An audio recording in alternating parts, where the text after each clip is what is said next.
বঙ্কিমচন্দ্র চট্টোপাধ্যায়কে অপমান করা হলো কেন? মোদি জবাব দাও। বারংবার অপমান ও বঞ্চনার শিকার বাংলা, কেন্দ্রের বিরুদ্ধে তৃণমূলের প্রতিবাদ। সংসদে বাংলার গর্ব সাহিত্য সম্রাট বঙ্কিমচন্দ্র চট্টোপাধ্যায়কে বঙ্কিমদা বলে আখ্যায়িত করার প্রতিবাদে কেন্দ্র তথা প্রধানমন্ত্রীর বিরুদ্ধে প্রতিবাদে সোচ্চার হলেন তৃণমূল কংগ্রেস কর্মী সমর্থকেরা। মঙ্গলবার বারাকপুর শহর তৃণমূল কংগ্রেসের উদ্যোগে সভাপতি ডক্টর সম্রাট তপাদারের নেতৃত্বে প্রতিবাদ মিছিল সহ প্রধানমন্ত্রী নরেন্দ্র মোদীর কুশপুত্তলিকা দাহ করা হলো।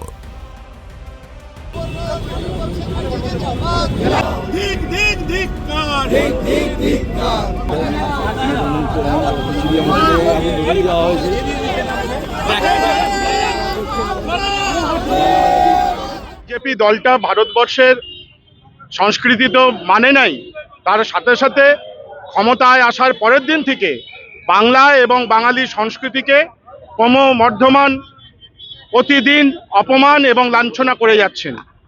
তারই ফলস্বরূপ কালকে আমরা লোকসভায় দেখলাম আমাদের ব্যারাকপুরের ঐতিহাসিক ব্যারাকপুরের কৃতি মানুষ, আমাদের বন্দে মাতরমের রচয়িতা বঙ্কিমচন্দ্র চট্টোপাধ্যায়কে দাদা বলে সম্বোধনা করে উনি আমাদের মনীষীদের মাধ্যমে বাংলার মানুষকে, বাংলার সংস্কৃতিকে, বাংলার ইতিহাসকে উনি অপমান করলেন।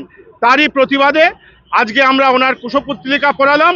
তার সাথে সাথে এই ধরনের যে সংস্কৃতি, ইতিহাসকে বিকৃত করে যে সংস্কৃতি ওনারা ইমপ্লিমেন্ট করতে চাইছেন, তার আমরা প্রতিবাদ ব্যারাকপুরের সকলে মিলে ব্যারাকপুর তৃণমূল কংগ্রেসের তরফ থেকে আমরা করলাম।